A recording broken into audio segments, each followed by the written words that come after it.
Dear students, welcome to science class.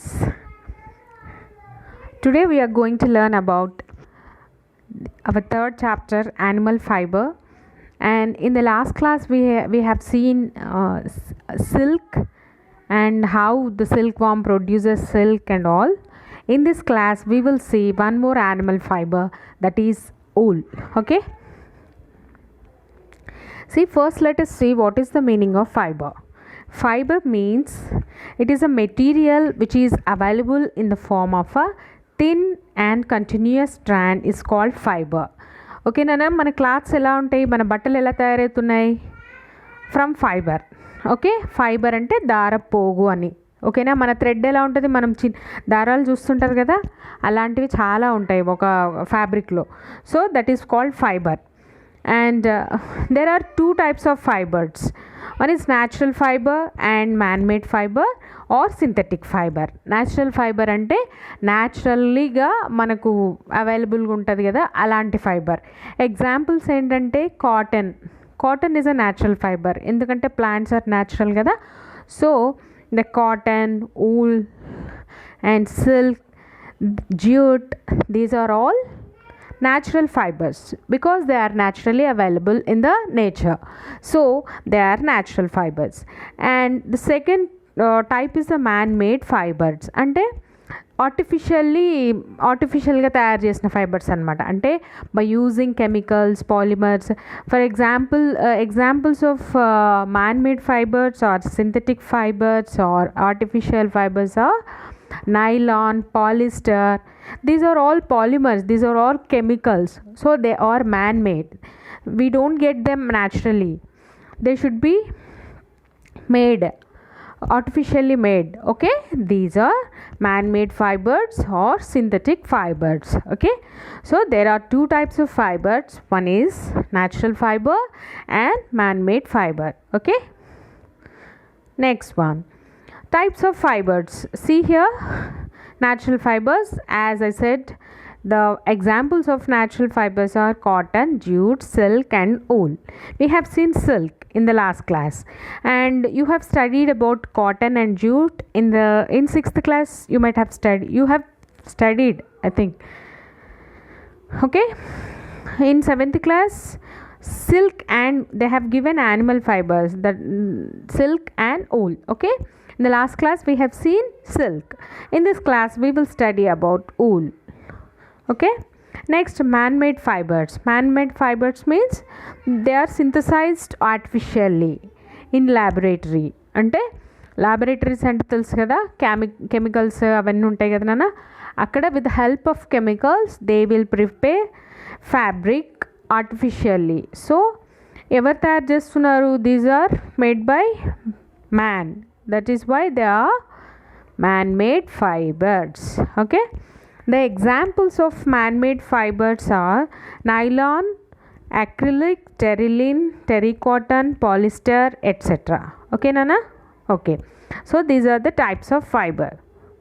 Next, so types of natural fiber. So we have studied artificial and natural. Again, the natural fibers are divided into two groups. One is natural fibers, అంటే మనకు ఏమున్నాయి, మొత్తం plants and animals ఉన్నాయి కదా. So natural fibers again plant నుంచి వస్తుందా, animal నుంచి వస్తుందా? So based on that they are divided into two. One is plant and animal fiber. Okay, plant fibers are the fibers which are obtained from plants. Okay, sorry, ఇక్కడ animals ఉందన్నానా, అది wrong, only plants. Okay, దో అవి plants నుంచి వచ్చే ఫైబర్స్ని plant fibres అంటారు. Okay, examples ఏంటి? Cotton. ఇప్పుడు మనకు పత్తి తెలుసు కదా, పత్తి నుంచి కాటన్ డ్రెస్సెస్ ఉంటాయి కదా, మనం సమ్మర్లో వేసుకుంటాము. అవి వేసుకుంటే మన బాడీ టెంపరేచర్ కూల్గా ఉంటుంది. సో కాటన్ దేని నుంచి వస్తుంది? మన కాటన్ నుంచి వస్తుంది, మన పత్తి నుంచి వస్తుంది. Okay, so that is plant fibre. Jute అంటే తెలుసు కదా, జనపనార అంటారు. జ్యూట్ బ్యాగ్స్, జ్యూట్వి కొన్ని ఉంటాయి కదా, గోనె సంచులు అంటారు కదా నాన్న, జ్యూట్ బ్యాగ్స్, అవన్నీ comes from jute. That is a plant fiber. And flex అంటే ఫ్లాక్స్ అంటే గోంగూర అంటారు చూసారా, మన గోంగూరని ఫ్లాక్స్ అంటాము. So that also gives fiber. Okay, that is plant fiber. Next, animal fibers. The fibers which are obtained from animals are called animal fibers. So examples of animal fibers ఏంటి, animal నుంచి ఏ animals నుంచి వస్తున్నాయి? Silk వామ్ చూసాం కదా last క్లాస్లో. So silk వామ్ gives silk. Okay, last క్లాస్లో మనం చూసాను కదా నాన్న, how silk warm produces silk. ఆ సిల్క్ నుంచి మనం క్లాత్స్ ఎలా ప్రిపేర్ చేస్తారు చూసాం కదా, ధర్మవరం సిల్క్, వెంకటగిరి సిల్క్, అవన్నీ చూసాం కదా. So next wool. In this class we will study wool. Okay see the animal fibers ఏమేమి ఇస్తాయి? wool and silk are animal fibers. wool is obtained from, wool ఎక్కడి నుంచి వస్తుంది, ఎవరిస్తారు wool? wool comes from, obtained from sheep, goat, yak, camel, alpaca, etc. అంటే these are the animals which gives wool and silk. Okay, so silk is obtained from silkworm. Okay, now we will see what is wool. So wool is obtained from the fleece of sheep అన్నమాట. అంటే sheep అంటే తెలుసు కదా నాన్న, మనం sheep తెలుసు కదా, మనం చూస్తుంటారు కదా మీరు sheeps. So wool is obtained from the hair of animals. అంటే చూడండి ఇక్కడ చూడండి, this is the hair of sheep. So the wool comes from the hair of sheep, goat, camel, yak, llama and alpaca and other animals. So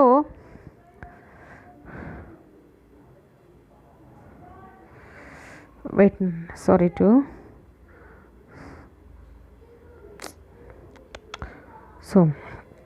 so the animal hair is called fleece. So fleece నుండి మనకు wool అనేది వస్తుంది. Okay, these animals have a thick coat of hair on their body. చూసారా, ఇదంతా hair అనమాట, థిక్గా ఉంది కదా షీప్కి. సో ఈ షీప్ ఎందుకు ఇంత థిక్గా ఉంటుంది అంటే దట్ ఈస్ అడాప్టేషన్ అనమాట.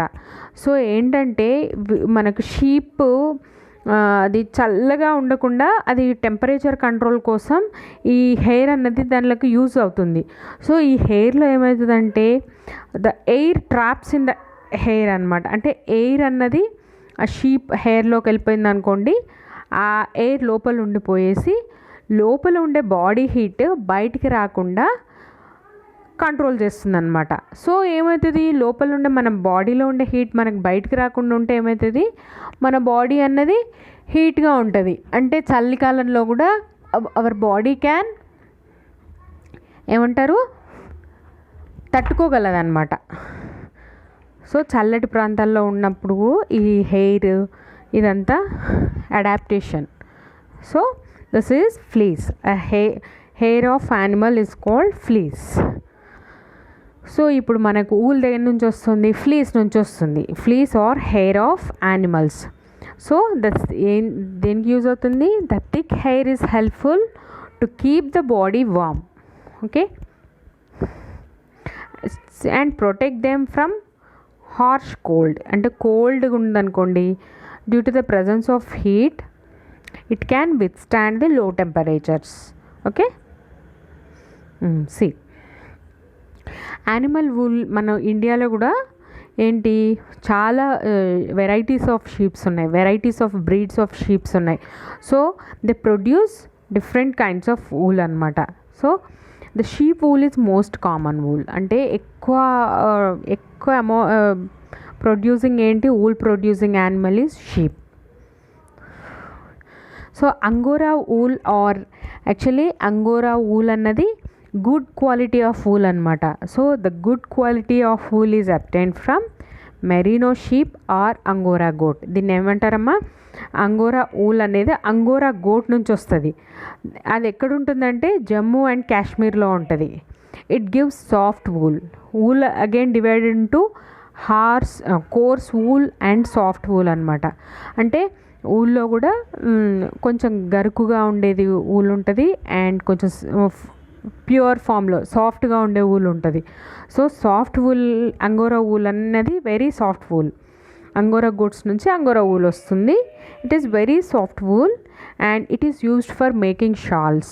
అంటే గుడ్ క్వాలిటీ ఆఫ్ షాల్స్ని ఈ అంగోరా ఊల్తో ప్రిపేర్ చేస్తారనమాట. So see here, pashmina wool is obtained from pashmina goats. Okay, pashmina wool అనేది పాష్మినా గోట్స్ నుండి వస్తుంది. అండ్ ఇవి ఎక్కడ ఉంటాయి యూజువల్గా? టిబెట్ అండ్ లడాక్, అంటే జమ్మూ కాశ్మీర్ దగ్గర, అక్కడ లడాక్ ప్లేస్లో ఇవి ఎక్కువ ఈ ఊల్ అనేది అవైలబుల్గా ఉంటుంది. Next, camel hair is also used as wool. షీపే కాదు, క్యామెల్ నుంచి వచ్చే హెయిర్ ఉంటుంది కదా, ఆ హెయిర్ నుంచి కూడా ఊల్ అనేది ప్రిపేర్ అవుతుంది, సింథసైజ్ అవుతుంది. ఓకే, అయితే మనకు ఊల్ కావాలంటే ఫస్ట్ ఏం చేయాలి? ఇప్పుడు మన ప్లేసెస్లో ఉండే దానికంటే అసలు యాక్చువల్గా లార్జ్ అమౌంట్స్ ఆఫ్ ఊల్ కావాలంటే ఏం చేయాలి? మనం సపరేట్ ఫార్మ్స్ ఉండాలి దానికి. ఇప్పుడు మనకు ఎగ్స్ కావాలంటే మనం ఇంటి దగ్గర ఏంటి కంట్రీ అంటే ఒక 10 eggs 20 eggs కావాలంటే మన ఇంటి దగ్గర ఉండే కోల్ హెన్స్ పెడతాయి. అదే లార్జ్ అమౌంట్లో ఎక్కువ నెంబర్ ఆఫ్ ఎగ్స్ కావాలంటే ఎక్కడ ఉంటుంది? పౌల్ట్రీ. అంటే సపరేట్గా హెన్స్ని తీసుకొని రేరింగ్ చేస్తారు. రేరింగ్ అంటే ఏంటంటే లుక్ ఆఫ్టర్, అంటే పెంచడం అన్నమాట. వాటికి ఏం చేస్తారు? వాటికి కావాల్సిన ఫుడ్ ఇస్తారు, వాటర్ ఇస్తారు, వాటికి ఏమేం కావాలి ఇంజెక్షన్స్ అవన్నీ ఇచ్చేయండి కోళ్ళను పెంచుతారు. సో ఎందుకు పెంచుతున్నారు? For the production of eggs in large quantities. ఎక్కువ అమౌంట్లో థౌజండ్స్ ఆఫ్ ఎగ్స్ వస్తాయి కదా పర్ డే పౌల్ట్రీ నుంచి. అలాగే షీప్ నుంచి కూడా ఎక్కువ అమౌంట్ ఆఫ్ ఊల్ కావాలంటే సపరేట్ ఫామ్స్లో వాటిని రియరింగ్ చేస్తారు. రియరింగ్ మీన్స్ పెంచడం అన్నమాట. ఇప్పుడు మనం దేనికోసం పెంచుతున్నాము? ఊల్ కోసం. So sheep is reared in many parts of our country like Jammu and Kashmir. చూడండి అన్న, Himachal Pradesh, Uttaranchal, Sikkim, Arunachal Pradesh, Haryana, Punjab, Rajasthan and Gujarat. These are the states of our country. So ఈ స్టేట్స్లో ఏంటంటే సపరేట్గా అంటే లార్జ్ క్వాంటిటీస్లో షీప్స్ని తీసుకొని వాటిని పెంచుతారనమాట for the production of wool. Okay, this is called rearing. And breeding అంటే ఏంటి? వాటిలో ఎక్కువ అంటే good quality of wool and high production of wool ఏది ఉంటుందో, ఏ షీప్స్ ఇస్తాయో వాటిని ఎస్పెషల్లీ వాటిని సపరేట్ చేసి బ్రీడ్ చేస్తారు. అంటే దాని నుంచి ఎక్కువ అంటే వేరే ఆఫ్ స్ప్రింగ్స్ అన్నవి అలాంటి ఫైన్ క్వాలిటీ ఆఫ్ షీప్ని తీసుకొని బ్రీడ్ చేస్తారు. అప్పుడు వాటి నుంచి ఎక్కువ వస్తాయి కదా ఫర్దర్ జనరేషన్స్లో వచ్చిన sheeps. So that is called breeding అన్నమాట. So the process of wool, అంటే ఊల్ ఎలా ప్రొడ్యూస్ అవుతుంది షీప్స్ నుండి. How many steps are there? We will see now. So the process of wool involves 6 steps. Okay, దాంట్లో ఏమేమి ఉంటాయంటే, first one is the shearing and scouring or cleaning. And third one is the sorting. And fourth one is the burr separation and combing అని కూడా అంటారమ్మా, burr separation or combing. And fifth one is the dyeing. And sixth one is the spinning. And last step is the weaving అనమాట. అంటే weaving అంటే తెలుసు కదా, ఇప్పుడు చెప్పుకుందాం last స్టెప్లో వీవింగ్ అంటే ఏంటో. ఓకేనా? See this is the processing of making wool. చూడండి ఇన్ని స్టెప్స్ ఉన్నాయి ఇందులో. ఇది ఒక్కొక్క స్టెప్ గురించి మనం చూద్దాం ఇప్పుడు. The major steps necessary to process wool from sheep to the fabric. అంటే షీప్ నుంచి ఊల్ తీస్తాం కదా, అక్కడి నుంచి ఆ ఊల్ తీసిన దగ్గర నుంచి ఫ్యాబ్రిక్ అయ్యేంత వరకు, అంటే క్లాత్ ప్రిపేర్ అయ్యేంత వరకు వాట్ ఈస్ ద ప్రాసెస్ అనేది చూద్దాం. Okay, the first step is the shearing. అంటే షేరింగ్ అంటే ఏంటంటే cutting off hair from sheep. Okay, ఏం చేయాలి? ఫస్ట్ దానికి పైన థిక్ హెయిర్ ఉంది కదా, which is called fleece or fur అని కూడా అనొచ్చు దాన్ని. ఫ్లీస్ ఆర్ ఫర్ని ఫస్ట్ కట్ చేయాలి. షేర్ మీన్స్ చీల్చడం అనమాట, కట్ చేయడం. So shearing is the process by which the woolen fleece of sheep is cut off. అంటే ఏం చేయాలంటే చూడండి, ఇక్కడ చూడండి, ఇది షీప్ ఉంది కదా, ఈ షీప్లో హెయిర్ని చూడ ఎలా కట్ చేస్తున్నారో, సపరేట్ చేస్తున్నారు. అంటే ఇది కట్ చేసేటప్పుడు దీనిపైన ఒక చిన్న స్కిన్ లేయర్ని కూడా తీసేస్తారు. ఈ ఒక పల్చగా ఉండే స్కిన్ లేయర్ని విత్ హెయిర్ మొత్తం రిమూవ్ చేసేస్తారు అనమాట. So that is called shearing. So the person who removes the sheep wool is called shearer. Shearing చేసే పర్సన్ ఏమంటారు? షియరర్ అంటారు. Okay, shearing means removal of cutting of hair. Okay, that is called shearing. So మన hair అనేది ఏంటంటే that hair of sheep ఏంటి, fleece ఏంటి, అది ఒక protein. Silk also protein. But cotton అనేది ఏంటి, that is carbohydrate, cellulose. Okay, silk and wool are proteins and cotton is a carbohydrate. ఓకేనా? సో మనము ఈ షేరింగ్ అనేది ఎప్పుడు స్టార్ట్ చేస్తారు? During the spring season. Spring season అంటే స్ప్రింగ్ సీజన్లో అప్పుడు అంటే స్టార్ట్ ఎప్పుడు సమ్మర్ కంటే ముందు కట్ చేసేస్తారు. కట్ చేసినప్పుడు ఏంటి, సమ్మర్లో ఎలాగో హాట్గానే ఉంటుంది కదా, అది థిక్ హెయిర్ లేకున్నా ఇట్ కెన్ సర్వైవ్. అంటే టెంపరేచర్ దానికి అంత చల్లగా ఉండదు, ఎందుకంటే సమ్మర్లో ఎలాగో వేడిగా ఉంటుంది బయట temperature, surrounding temperature. So it can with stand the temperature. So అప్పుడు ఏం చేస్తారు, అప్పుడు కట్ చేసామనుకోండి, కరెక్ట్ వింటర్ వచ్చే టైంకి దానికి మళ్ళీ హెయిర్ గ్రో అవుతుంది, థిక్ అయిపోతుంది. అప్పుడు వింటర్లో లో టెంపరేచర్స్ ఉంటాయి కదా, అప్పుడు ఏమవుతుంది, ఈ హెయిర్ అన్నది ప్రొటెక్ట్ చేస్తుంది హార్ష్ కోల్డ్ నుంచి. Okay, this process is called sharing. Next అంటే ఏంటంటే షేరింగ్ అంటే removal of hair from sheep. Next చూడండి ఎలా కట్ చేస్తున్నారో, కటింగ్ ఆఫ్ వూల్. చూడండి, దీస్ ఆర్ ద ఒక మెషిన్స్ అనమాట. చూడండి, ట్రిమ్ చేసేస్తున్నారు హెయిర్ని మొత్తం. చూడండి, ఇది షీప్ నుంచి ఇలా థిక్ హెయిర్ని ట్రిమ్ చేసి తీసేస్తారు. These are the cutters. Okay, next ఇంక ఒక్కసారి ఇలా తీసిన తర్వాత ఇలా వచ్చేస్తుంది కదా ఇది హెయిర్ అంతా. సో దీన్ని ఏం చేస్తారు, second process is the cleaning and scoring. అంటే ఇదంతా డర్టీ ఉంటుంది కదా, అంటే డస్ట్ ఉంటుంది హెయిర్లో, ఇంకేంటి ఉంటుంది, గ్రీజ్ ఉంటుంది, కొంచెం అంతా డర్టీ ఉంటుంది కదా. సో దాన్ని క్లీన్ చేసేస్తారు. ఏంటి, ఇక్కడ ఒక ట్యాంక్ ఉంటుంది, ఆ ట్యాంక్లో వాటర్ కెమికల్స్ ఉంటాయి. సో దాన్ని ఏం చేస్తారు, దీని హెయిర్ని తీసుకొని వెళ్ళేసి దాంట్లో వేసి వాష్ చేసేస్తారు with the help of a spade అనమాట. వేసిన తర్వాత స్పేడ్ అంటే ఒక గరిటెలాగా ఒక బిగ్ సైజ్తో ఉంటుంది.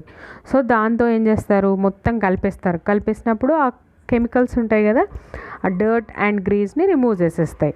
This is called cleaning and scoring. Okay, next process is the grading and sorting. So ఇప్పుడు మనం ఊల్ తీసుకున్నాము, ఊల్ అంతా యూనిఫామ్గా ఉండదు. అంటే యూనిఫామ్గా అంటే లైక్ అంత సేమ్ టైపు సేమ్ టెక్స్చర్ అట్లా ఉండదు. ఒక్కొక్క పార్ట్లో ఒక్కొక్క ఫర్ ఎగ్జాంపుల్ మనం షీప్స్ చాలా నెంబర్ ఆఫ్ షీప్స్ ఉన్నాయి కదా, ఒక షీప్ హెయిర్ మంచిగా ఉండొచ్చు, ఇంకొక షీప్ హెయిర్ కొంచెం రఫ్గా ఉండొచ్చు, అండ్ లెంగ్త్ కూడా ఒకటి పొడుగుగా ఉండొచ్చు, ఒకటి షార్ట్గా ఉండొచ్చు. సో ఇప్పుడు ఏం చేస్తామంటే ఇది క్లీనింగ్ అయిపోయిన తర్వాత నెక్స్ట్ స్టెప్ ఏంటి, గ్రేడింగ్. అంటే based on length. First short ఉందా, ఇది ఊల్ అంటే షార్ట్ ఉందా, ఎక్కువ పొడవు ఎక్కువ ఉందా, సాఫ్ట్ ఉందా, కోర్స్ ఉందా అని based on soft and coarse అన్ని సపరేట్ చేయాలి. As well as broken and long ones. అంటే కొన్ని కట్ అయిపోతాయి కదా, మనం కట్ చేసేటప్పుడే ప్రాపర్గా కట్ చేయకపోయినా అటువంటి వాటిని అన్నింటినీ సపరేట్ చేసేయాలి. That is called grading and scoring. So see here, grading should not be confused with wool classing. So అంటే grading and sorting fleeces into various lines according to fineness, length, strength, yield, colour and style. So based on fineness అంటే అది ఎలా ఉంది, quality బాగుందా లేదా, and length and strength అంటే strong ఉందా లేకపోతే పట్టుకోగానే విరిగిపోతుందా, నెక్స్ట్ ఈల్డ్ ఎంత వచ్చింది, క్వాలిటీ ఏంటి, అండ్ కలర్ అండ్ స్టైల్ అని వీటి ప్రకారం based on all these lines, they are sorted out.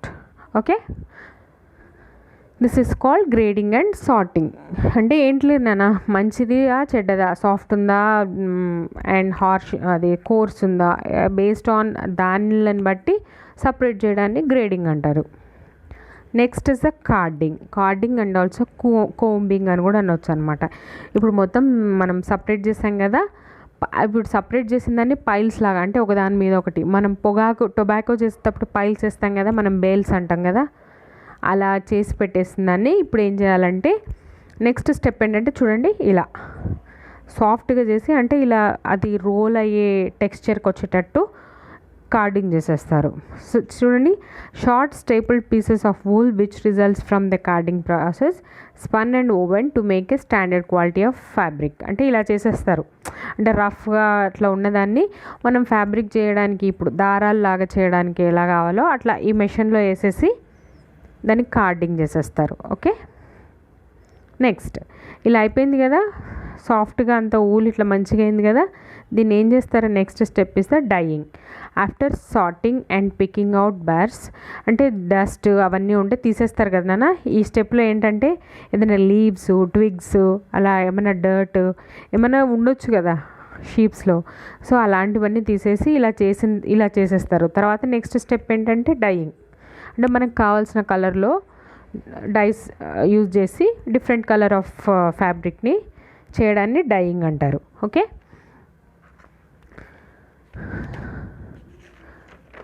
So after మనం ఏం చేస్తాం తర్వాత డ్రైయింగ్ విత్ డిఫరెంట్ కలర్స్. మనకు కావాల్సిన కలర్లో చూడండి, ఇక్కడ డిఫరెంట్ కలర్స్ ఉన్నాయి కదా, ఇలా డిఫరెంట్ కలర్స్లో డై చేసేసుకోవాలి. Next the coloured fibres are use to make yarn. ఇక చూడండి, ఇలా చూడండి, ఇవి దారాల్లాగా చుట్టు పెట్టేస్తారు, దీన్ని యాన్ అనమాట. So this is called an. దీన్ని ఇలా చేయాలంటే ఏం చేయాలి చూడండి, ఇది spinners with spinning process, spinning చేయాలి.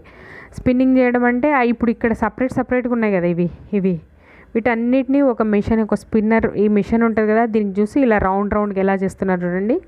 This is called spinning. అంటే ట్విస్టింగ్ టుగెదర్, అంటే దగ్గరికి మెలి పెట్టడం. చూడండి నాన్న, ఇలా ఉంది కదా, సపరేట్ ఇది ఫస్ట్ ఇలా ఉండింటుంది, దీన్ని ఇలా స్పిన్ చేసేస్తున్నారు ఒక లూమ్ లాగా తయారయ్యేటట్టు. ఓకే, ఫైబర్ లాగా ఉండేదాన్ని యాన్ లాగా తయారు చేశారు. This is called spinning. So దీన్ని తీసుకొని ఇప్పుడు డైరెక్ట్ వీవింగ్ చేసేస్తారు. చూడండి, ఇలా తీసేసుకుంటారు. This is called weaving. Weaving అంటే మనకు కావాల్సిన నేయడం అంటారు చూసారా. సో మనకు కావాల్సిన ఫ్యాబ్రిక్ని ఏదైనా ప్రిపేర్ చేసుకోవడానికి మనం వీవ్ చేస్తాం. So the process of arranging 2 sets of an together to make a fabric is called weaving. అంటే ఏదైనా ఫ్యాబ్రిక్, ఇప్పుడు ఇక్కడ చూడండి, ఇది స్వెటర్ అనుకోండి, ఇది డోర్ మ్యాట్, ఐ థింక్ దీన్ని డోర్ మ్యాట్ చేస్తున్నారు. సో ఈ యాన్ నుంచి ఫ్యాబ్రిక్ అంటే డోర్ మ్యాట్ అవుతుంది, ఒక దారం నుంచి ఫ్యాబ్రిక్ అవుతుంది. This is called weaving. So మనం శారీస్ మేక్ చేసేటప్పుడు, శారీస్ చేసేటప్పుడు ఎలా చేస్తుంటారు, వాళ్ళు మగ్గాలు ఉంటాయి కదా, సో దానికి యాన్ చుట్టేసి చీర నేస్తారు. That is called yarn to fabric. So that is called weaving. So yarn types and its uses. Yarns ఎలా ఉంటాయి, ఎన్ని టైప్స్ ఉన్నాయి, అవి దేనికి యూజ్ అవుతాయి. Long yarns, shorter yarns, there are 2 types అనమాట. The long yarn threads are usually knitted to make sweaters, mufflers, caps and socks. So long yarn wool ఉందనుకోండి, long yarn అంటే పొడవుగా ఉండే యాన్ అంటే తెలుసు కదా నాన్న, ఇక్కడ ఉంది చూసారా ఇలాంటిది. సో దిస్ ఇస్ కాల్డ్, ఇది పొడవుగా ఉందనుకోండి ఊల్, అప్పుడు ఏం చేస్తారు దాన్ని, that is useful to make sweaters, mufflers, caps and socks. Okay, the shorter yarn threads are woven into fabrics. సో ఇదేంటంటే ఫ్యాబ్రిక్ తయారు చేయడానికి, అంటే ఒక క్లాత్ దాన్ని తయారు చేయడానికేమో షార్ట్ యాన్ థ్రెడ్స్ యూజ్ చేస్తారు. లాంగ్ యాన్ థ్రెడ్స్కి ఏమో చూడండి, ఇప్పుడు షార్టర్ యాన్ థ్రెడ్స్ దేనికి యూజ్ చేయొచ్చు, ఫ్యాబ్రిక్ అంటే షాల్స్ ప్రిపేర్ చేయడానికి. ఓకే, అండ్ ఊలెన్ బెడ్షీట్స్ కూడా ఉంటాయి కదా నాన్న, వాటిని ప్రిపేర్ చేయడానికి ఇలా షార్ట్ యాన్ థ్రెడ్స్ని దానికి యూజ్ చేయొచ్చు. లాంగ్ యాన్ థ్రెడ్స్ అయితే for making sweaters, mufflers, caps and socks. Okay నాన్న, అర్థమైందా? ఫ్యాబ్రిక్ ఏంటి, what is fibre and what is animal fibre, plant fibre అంటే ఏంటి, what are the examples, and what is the process of wool making. ఏమేమి ఉన్నాయి దాంట్లో. First step is the shearing, scouring or cleaning, sorting or grading, and burrs separation, dyeing, spinning and weaving. Okay, these are the steps. చూడండి, ఇందులో మొత్తం ఈ టేబుల్లో మొత్తం ఇచ్చారు. ఏంటి, షేరింగ్ నుంచి నెక్స్ట్ దిస్ ఇస్ క్లీన్ తర్వాత మళ్ళీ ఇదేంటి గ్రేడింగ్ చేయడం, నెక్స్ట్ ఏంటి ఇది కోమ్స్ లాగా ప్రిపేర్ చేయడం, కోమ్స్కి వెళ్ళేసి స్పిన్ చేయడం, నెక్స్ట్ వీవింగ్, ఈ దీంట్లో మొత్తం అన్నీ ఆల్ స్టెప్స్ అన్నీ ఇందులో కవర్ అయిపోయాయి. ఓకేనా అర్థమైందా మొత్తం? ఓకే, నేను ఇప్పుడు ఒక వర్క్ షీట్ ఇస్తాను మీకు.